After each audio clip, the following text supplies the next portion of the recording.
You said something. You said there's 250 million people that are pro crypto, right, or pro Bitcoin, but 250 million people. Probably more after this week. Okay. Right? We probably made 200 million fans. I don't disagree, but I think Asia this week. You're saying because of Ukraine. Yeah, but not just Ukraine, Canada. There's a lot of different Converts. things that's going on. But here's what I would also say, Michael. There's 7.5 billion people in the world that are pro-freedom, except for the people that are pro-communism and control. You're underestimating the power. Don't you think, because we're part of the same party under thinking, but don't you think we're underestimating the power of the few who hate independent thinkers who go make their money and they're sitting around, constantly advancing and questioning them? And in a way, cryptocurrency is a big middle finger to all the politicians. And they don't want to have 250 million middle fingers, right? So how do you address that part amongst these few that like to control people like you? It looks like Bitcoin's winning. If we look at what's happening, Bitcoin is spreading everywhere in the world. It's only been a few years, right? I mean, it's the most powerful disruptive force in the decade. Look at the rate at which it's spreading, 0 to 250 million people. And if you turn on CNBC and watch, count the number of minutes that'll go by before you'll see the Bitcoin ticker flip up on the screen, or before they'll start talking about it. As far as I can see, the idea of Bitcoin and the idea of digital property and digital money and digital freedom is spreading pretty aggressively, very aggressively. I don't really so much worry about it because, I've met with a lot of people, including a lot of politicians. I think you might find 1 out of 20 that will be trollish, that'll be negative because they think it gets them attention. But if you speak to most people in private, they all think it's a pretty good idea. I think you probably find a lot of advocates in Russia right now. Remember what happened when Putin, or when the Russian bank said they were going to ban it, and then all of a sudden they reversed their stance within 24 hours. Right? You see the same thing happening in every single other place in the world.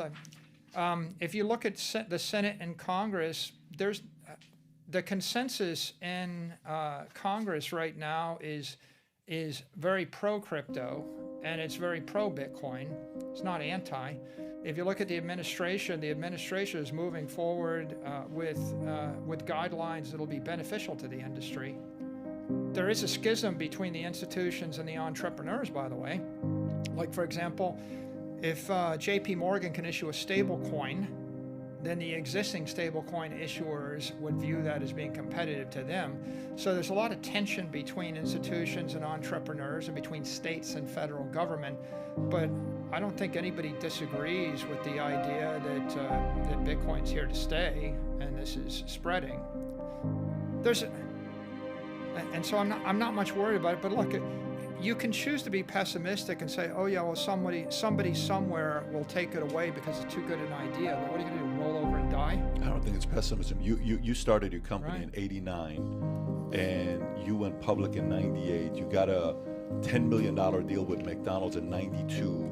From 1990 to '96, your company grew at 100% every year. If I'm getting these facts right, you come from an era where Andy Grove was God. And Andy Grove wrote a book where he ran Intel. I think they ran the company at what pace they were growing. He wrote a book called Only the Paranoid Survive. So Yeah. there's a difference between pessimism and paranoia.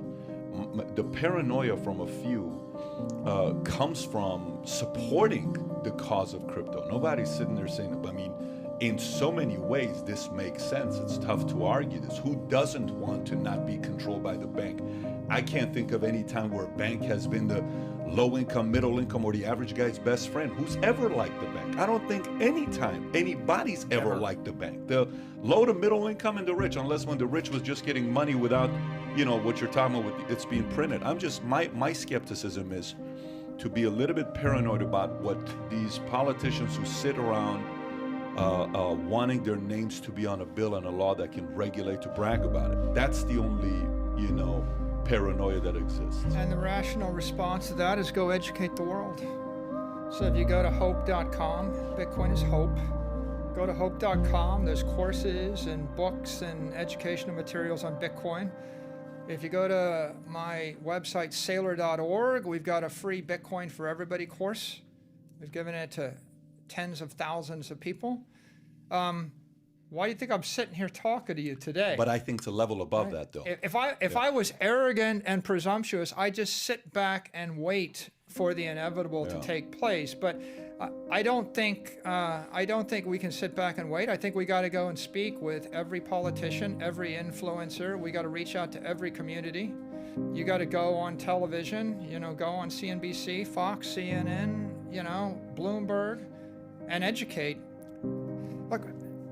Bitcoin is the digital transformation of, and we are living through the digital transformation of property, money, and energy. And once you understand this idea, digital transformation of property, money, and energy, you realize that the world's not going to understand that for a decade. I mean, it'll take 10 years, 15, 20 years before people get their hands around what is that. I mean, it's so inconceivable. If you go back 100 years and you look at electricity, how long did it take before people really understood the concept of electric energy? Can't touch it, right, without getting shocked by it, but it was a scary thing. By the way, it was regulated, right? It was regulated, and it took a long time for people to embrace it, and it changed the entire world. The same happened with chemical energy in the form of Standard Oil. It was regulated, took a long time for people to appreciate it. Aviation, air power, nuclear power, all of these things. Digital energy is cyber power. Bitcoin is cyber power, right? The next war will be fought in cyberspace. If you don't master digital energy, you're not going to win it. You can't even defend against it.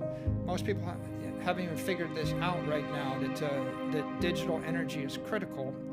But even I got a lot of Twitter followers. When I post on Twitter, only about a third of my followers understand what digital energy is, right? They don't really get the idea.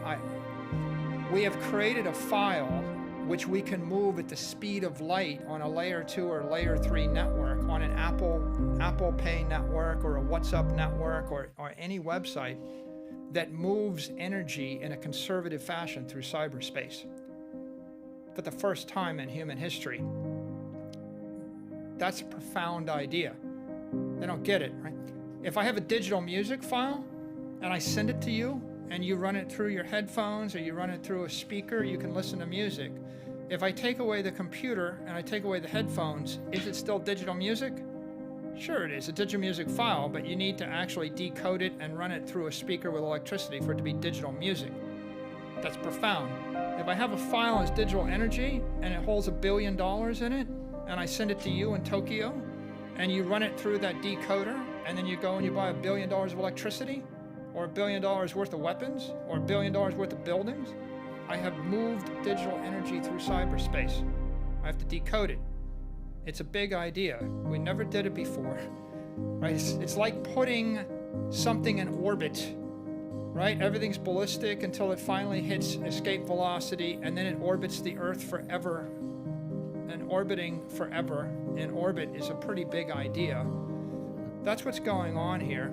It'll take a while for people to figure it out. We got to educate them. So that's I like that point about education. I think the other part would be, which is one above that, is guys got to get involved in politics and office. They got to get involved there as well. I think some of the guys from the crypto community have to get involved in political, arenas, Congress, Senate, governor, even some being inspired to go into presidency. Look at the president of El Salvador, what kind of an edge he has. I think the strategy for a guy like you going and talking, maybe a part of it is also inspiring some of these other guys who want to pursue politics. Because, most of the world, when we think about, oh my gosh, Warren Buffett, he doesn't believe in Bitcoin.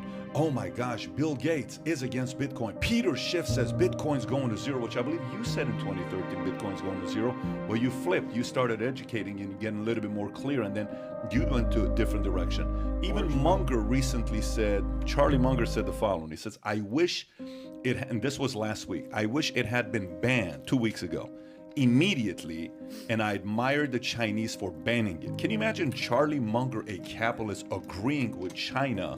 Munger said Wednesday at Daily Journal Corp annual meeting, which was held virtually, "I certainly didn't invest in crypto. I'm proud of the fact I've avoided it. It's like a venereal disease or something. I just regard it as beneath contempt." The 98-year-old billionaire has been long critical of Bitcoin, previously calling it rat poison. And I mean, he just, certainly the great short squeeze in GameStop was wretched excess. Certainly the Bitcoin thing is wretched excess. I would argue that venture capital is throwing too much money too fast, and there are considerable wretched excess in venture capital and other forms of private equity. And he just doesn't stop. He keeps going and going and going. So the world looks at these guys, the people who have been influencers in the finance world for a while, who are totally against it. And then somebody sits there and says, well, I trust Buffett more than I do Michael Saylor. Why should I believe these guys that are talking about Bitcoin? What you're seeing is a shockwave moving through the culture. You're seeing the most disruptive force in the world right now, and it's slamming into people and institutions faster than they can absorb it and appreciate it and understand it. And this is like shockwaves in the real world, right? If I move an airfoil through the air faster than the speed of sound is the rate at which air communicates with itself. The air can't get out of the way. I pound into it. I create massive turbulence and noise. The way to solve it is you go slower, but then you're not supersonic. Charlie Munger wasn't an advocate of Apple Computer, right? How about Amazon, right? How about Microsoft, right?